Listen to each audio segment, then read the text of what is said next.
Hello everyone, this is Darcinovia here. I'm going to review Amazing Spider-Man, the first movie. In my opinion, I think this movie, is underrated, and I don't believe it deserves the hate that it gets from, the comic book community or Spider-Man fans. I think it has some good things about it, and in a lot of ways is better than some of the highly acclaimed Spider-Man movies. I said in some ways. I'm not saying it's a better movie than Spider-Man 2 or 1, but I feel like Mark Webb did something great for the character of Spider-Man and brought us, something new without completely changing the character completely. Now, rather than go for the more 60s and 70s, style of Spider-Man, Mark Webb went for a more like modern era of Spider-Man, like the era that most of us are familiar with, the 80s, the 90s, the 2000s. That version of Spider-Man is the one that a lot of us are familiar with. Most of us who read comics, at least in my generation, didn't read the 60s or 70s comics when we were growing up. We read the stuff that came out in the 80s and the 90s and the 2000s. So this movie took some stuff from the Ultimate comics, which I'm not as familiar with as I am familiar with the Amazing Spider-Man comics. And I do feel like he did a pretty good job. Now, I'm judging this based on a movie, not based on how faithful it is to the source material. Because if you watch one of my other videos, a comic book movie has to stand on its own. That any adaptation needs to. And if some changes need to be done to make the movie better, then that's what's going to have to happen. Now, this came out in a time where, The Dark Knight was such a popular film, and The Dark Knight Rises came out the same year. And they wanted to, at least I think, get that success they got from The Dark Knight, which is why they went from a more darker feel to it. And for those of people who complain about the dark tone in these two movies, you got to understand that Spider-Man has some of the darkest stories in comics. I doubt most of you read those stories. I mean, have you read anything with, with Carnage or Venom or even the infamous Clone Saga, the death of Gwen Stacy? The list goes on and on. There's a lot of dark stuff in Spider-Man. So to say that he's all happy and does the shit that Tom Holland's shitty version of Spider-Man does in every fucking Spider-Man comic, that's not Spider-Man exclusively. Now, I do feel like Andrew Garfield nails Spider-Man, and I feel like he does a great job with the material that's given to him. And Emma Stone, I felt like, was a much better actress than Kristen Dunst. And the romance between Peter Parker and Gwen Stacy, you cannot tell me that Mary Jane and Peter Parker had chemistry in Sam Raimi's Spider-Man movies. You know it, I know it, there wasn't chemistry between those actors. Don't get me wrong, I love those movies, the first two, but Emma Stone and Andrew Garfield had much more chemistry between, with each other. It felt natural, actually. I think they both did a pretty good job. I'm going to mention some negatives in a bit, but some of the negatives I won't bring up until part 2, which we'll be talking about Amazing Spider-Man 2. The plot of this movie, I felt, was not really the most original. I mean, the thing with biological, trying to infect an entire city with biological chemicals, that's been done a million times. Ironically, a few years later, that piece of shit Ninja Turtles movie would copy fucking Amazing Spider-Man's entire plot, which I'll get to that movie at another day. Now, I will admit, I'm getting to the negatives now, at least some when I talk about some things that are negative. I do feel like Dr. Connors and the Lizard are not memorable compared to the Green Goblin and Doc Ock.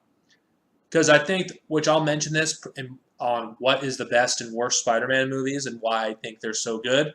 But the thing is, um, yes, he has a personal connection with Peter Parker because of his dad, and he feels responsible for creating, the lizard. I do feel like the execution behind it, you know, was not that great. The CGI for the lizard, I'm surprised it looks as good as it does, considering how most movies from that era, the CG looks like shit now. The suit, which I think I got to comment about the suit. I think the suit looks really good, and after watching the Abomination at his Homecoming, where it was a fucking CG suit which didn't even look real, it felt nice to see a real Spider-Man suit again. And this movie, one thing that it does over Andrew Garfield's, Tobey Maguire's movie, what the hell am I saying? I'm disorganized at the moment. The web shooters, which is something that Sam Raimi made a huge mistake on with Spider-Man. He made Spider-Man essentially a mutant, where he had, unlimited webbing. It made no sense. It really didn't. Considering the character from the comics, he always made web shooters. It also made the character more vulnerable if he runs out, because he has to be careful about wasting them. So that was nice to see him using web shooters. The action scenes in this movie, I'm surprised how good they are, considering, most action movies that come out in this, in this day and age, the action scenes look like CGI fucking horse shit. It looks pretty good, the action scenes. I'm surprised. I think the score is really good. Not as good as the previous movies, but I still think the score is amazing for this film. I know there are some things people are going to point out. Oh, this movie has plot holes because Peter Parker never found the killer of Uncle Ben. I will give you credit for that. But that's not a plot hole, because when he saw a bigger threat, the lizard, something he felt responsible for creating, he had no time to go after him. There was more important things to do. And what Gwen Stacy's dad said at their dinner table conversation, hit him. It made him realize he wasn't doing anything to help people. He was doing things for his own selfish gain.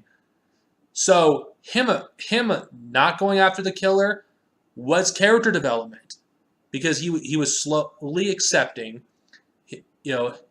being Spider-Man, that he did some things that, that are questionable in the movie. I will say that, but it's not to the point where he doesn't feel like the character of Spider-Man. I think a lot of people that hate Amazing Spider-Man are just looking for things to hate about it. There's a lot of good to say about this movie.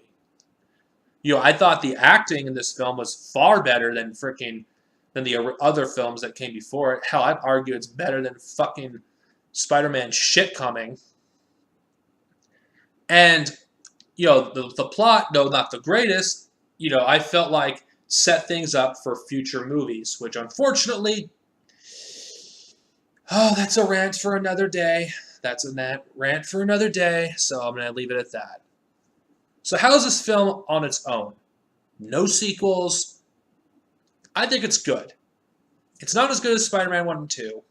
I don't think anything will top those films. But I do feel like it gets a lot of undeserved hate by the comic book community, especially even more now, considering if anything that isn't Marvel is apparently shit, that's a rant for another day. I guarantee you on that. I will do something. I thought it was pretty good.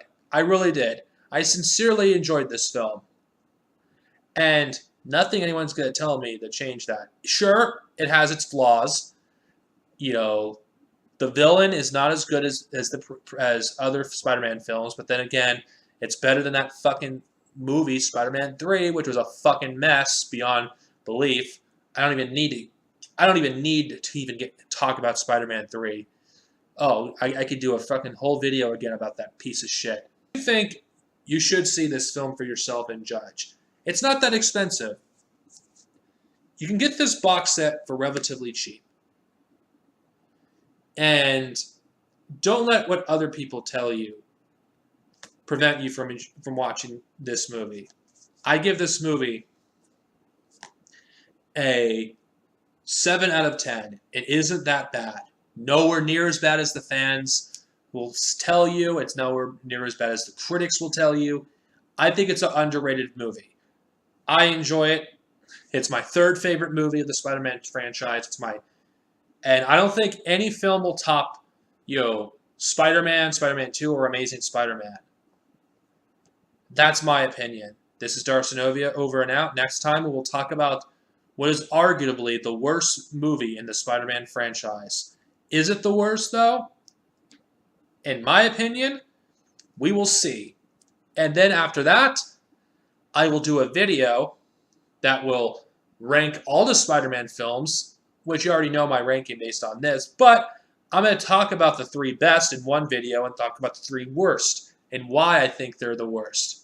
So, that's how it's going to go. Have a good day, everyone, and see you guys next time.